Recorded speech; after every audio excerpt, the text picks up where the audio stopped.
Welcome to The Good Work, a podcast and video series that follows The Event Company, an event design company that specializes in corporate, nonprofit, and social events. Our passion lies in creating one-of-a-kind events that share the good work of organizations we are fortunate to collaborate with. Tune in for conversations with leaders of these great groups, our best advice for your next event, and some behind-the-scenes moments. Now, let us show you the good work.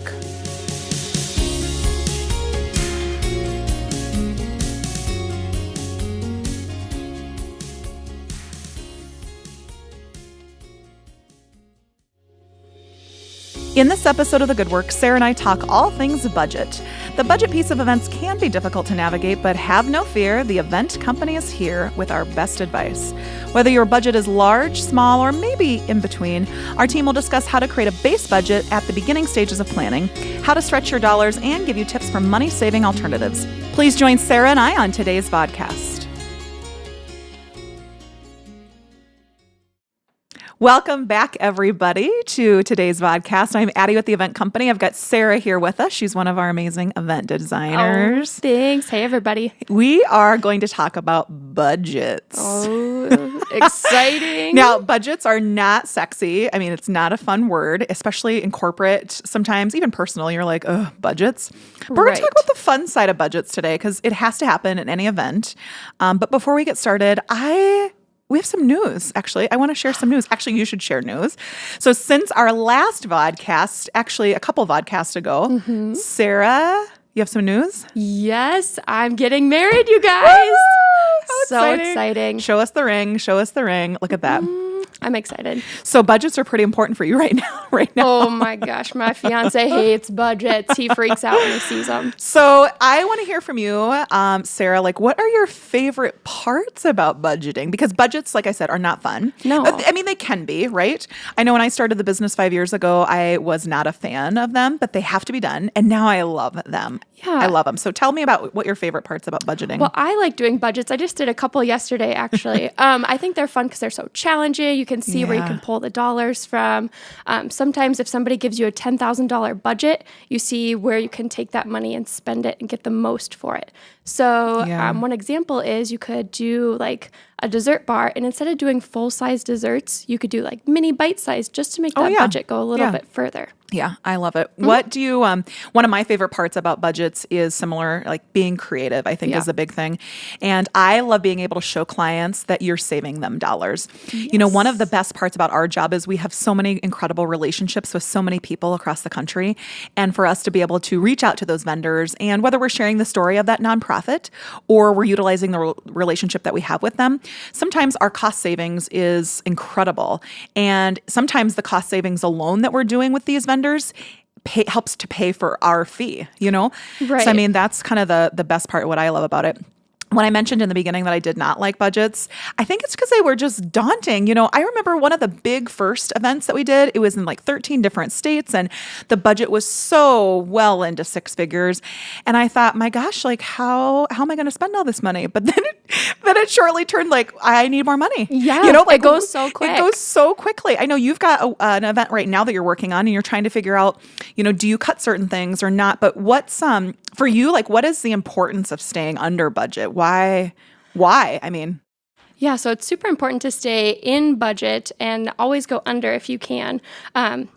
It's important just because then you can maximize your dollars. So if it's a charity event, then that money can initially go towards that organization. So it's super, super important. Yeah. And creating those initial budgets, there's so many things that go into them. And whether you sit down with the client or you're even sitting down, let's say you're doing it for your own graduation party or celebration at your home, you know, talking to your significant other or whoever's helping you plan the party, figuring out what's most important to you.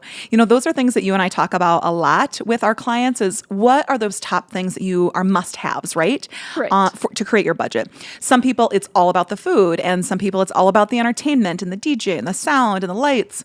Some people, it's all about floral, right? Yeah, it definitely varies. So for my wedding, we're really looking at photographers. That's so important to me because you have those photos for a long time. Right. So yeah, just getting those priorities is so important. Yeah, and I think making sure that you're allocating enough dollars to those and then being creative in those other elements, which I think hugely important.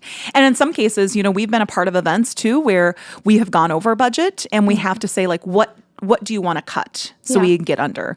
And those can be difficult conversations. You want to talk a little bit about how those conversations have gone for you in the past? Sometimes they can be difficult, actually, I should say, not always. Yeah, sometimes they're hard. Usually you find out different ways. So if we have to cut something, we say, well, maybe we'll just spend a teeny little bit more on floral or something like that. Yeah.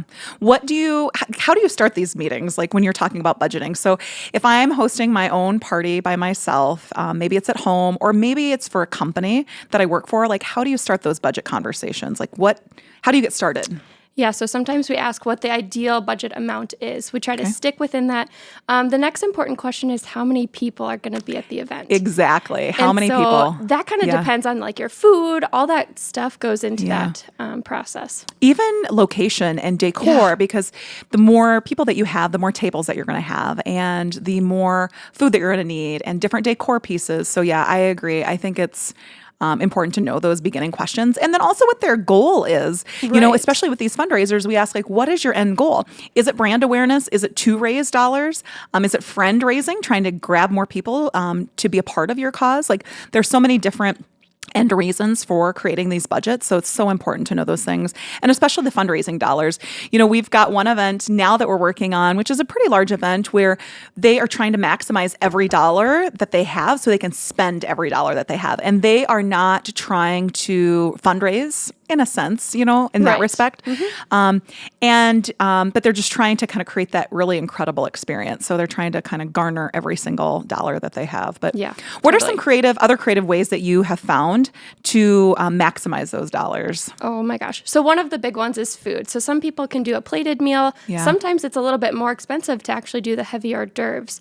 Isn't that crazy? It used to be where people would think, I'm just going to do hors d'oeuvres because it's so much easier. I don't have to have a plated dinner and all these servers.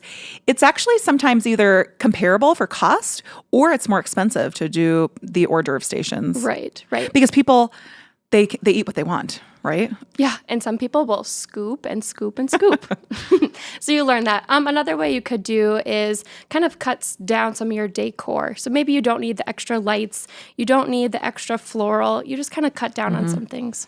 What do you think are some of the best kind of the must-haves for any budget, like areas that you really need to incorporate into a budget for must-haves? Yeah, so for most organizations, we recommend to have really good speakers and sound system because if you can't hear, it kind of make or breaks an event. So yeah, I would have to agree on that. And especially at fundraisers where if you cannot hear those speakers and they're not clear, how are you going to get a part of that mission or to hear more about that story? It's so hard to make that connectivity. Right. And for them to want to be able to give. So I would have to agree.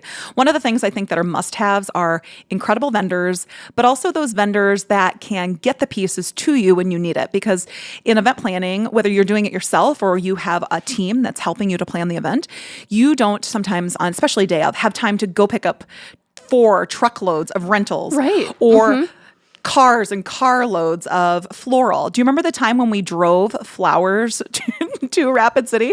We worked so closely with the flower mill and we had certain decor pieces that we wanted. We couldn't get certain flowers that we wanted to in Rapid City. So we literally drove $1,500 of flowers in the back of my vehicle. Your car smelled so good, but I was so crammed in the back seat. We had my husband, we had a person from his team there helping us. Remember to like maneuver literally everything in that vehicle. Yes. We had to get one of those hitch things to put our luggage on. Because we had so much, and it was a snowstorm. Yes. So even worse. But I think must-haves on my list would be not only good vendors, but those people that can get the deliveries to you.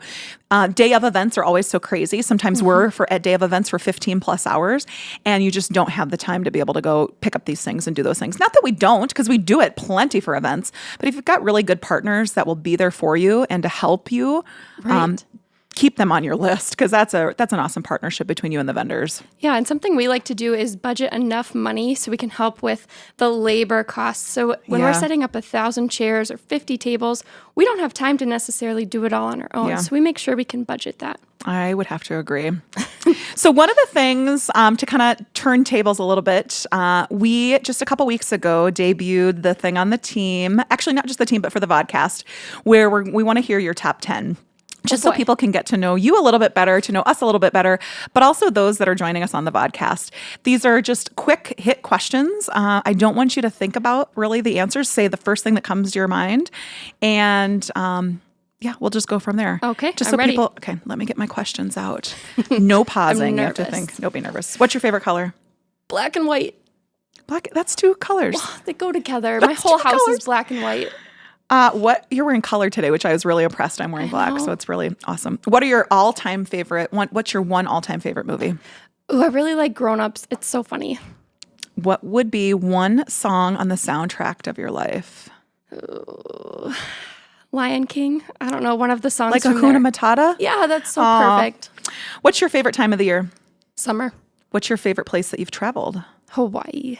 I thought you were going to say San Diego because that's where you got engaged. Yeah, but that's Hawaii pretty good too. Yeah. What's your favorite aisle in the grocery store? I can't wait to hear this I one. love the cheese aisle. Oh my gosh. I love cheese. Dairy. Love it.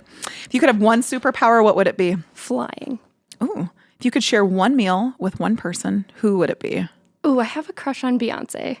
Oh, that's awesome. She was just in Minneapolis recently too, so that's awesome. Yes. If you could eat one food for the rest of your life, what would it be? I have an idea. It's not even. Yep. Tacos. Yep. We know each No other surprise. too well. What is your best piece of advice for people? Follow your heart and your passion and do what you love the most. I love it. Yeah. I love it. Well, thanks for having me today. Yeah, thank you for joining us. Yes. We will be back here soon. But I really, I'm so glad to have you talk about budgets and just to share a little bit more about budgets aren't sexy, but they can be fun. So thanks so much, Sarah. Yep, thanks. Yeah. Bye. Thank you for listening to today's episode of The Good Work. We hope our tips for budgets are helpful for your next event. Tune in next week as we introduce to you our friends Cindy and Tim from Groundworks Midwest and South Dakota Ag in the Classroom, our favorite gardening group and host of the Summer Whiteout event. Don't forget to subscribe to The Good Work on YouTube and iTunes and follow the event company on social media to stay up to date on the good work that we are a part of each day.